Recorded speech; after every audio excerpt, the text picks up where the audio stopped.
বলছি বাংলার আবু জেহেল, লন্ডভন্ড বাংলার আবু জেহেলের বাড়ি।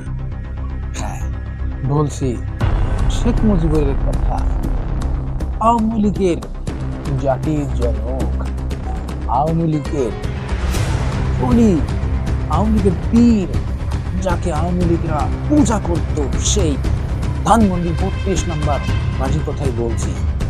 শেখ মুজিবের এই 32 নম্বর বাড়ি আর ভেঙে চুরে চুর এগুলো ছাত্র জনতারা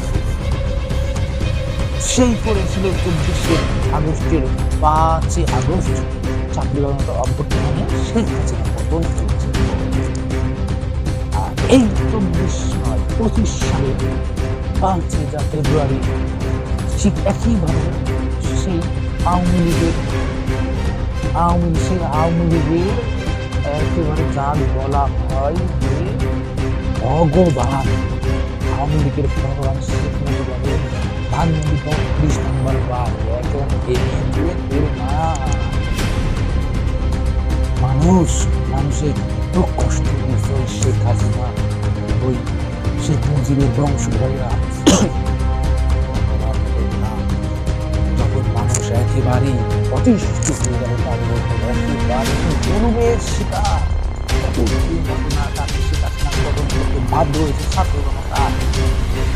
আর সেখানে বলা হলো সে আবু জাহেলের, বাংলার আবু জাহেলের বংশ। আবু জাহেল কে ছিল? আবু জাহেল ছিল শেখ মুজিব। আবু জাহেলের কন্যাকে ছিল শেখ হাসিনা। এই আবু জাহেল ভাই সবকিছু শেষ করে দিয়েছিল বাংলার দেশটাকে, একেবারে খাইয়ে দিয়ে একদম বলি শেষ করে দিয়েছিল। আবু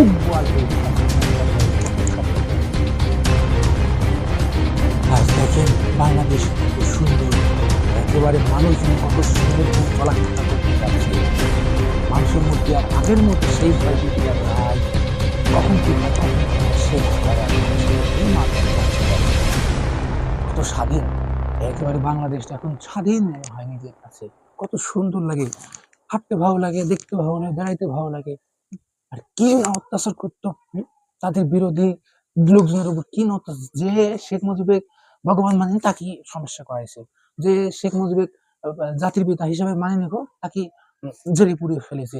যে এক কথা ধর শেখ মুজিবের পুঁজি করতে হবে, তারে যুক্তি ছিল এই যে শেখ মুজিবের পুঁজি করছে, এটা তুই কোন ইয়া হয়ে গেছিল, কচু হয়ে গেছিল, পুঁজি করবি। হ্যাঁ, পুঁজি করবি কি নেওয়া হয়েছিল? হ্যাঁ, তুই শেখ হাসিনা কি হয়ে গেছিল, পুঁজি করবি। দেখ আজ কোথায় পাইনিং দিল ছাত্র জনতা, বাড়ি আছে এখন টয়লেট বানাবি। সৌদি আরবে যেরকম আবু জাহেলের বাড়ি টয়লেট বানাইছে, পাবলিক টয়লেট, তোর বাড়িও এখন পাবলিক টয়লেট বানাবি, শৌচাগার বানাবি। মানুষ যখন যা হাঁকবি হিসু করবি, পেশাব করবি। লজ্জা করিছিল। আর ছাত্র জনতার লাগিয়ে দেশটা একেবারে দ্বিতীয়বারের মতো স্বাধীন হয়েছে।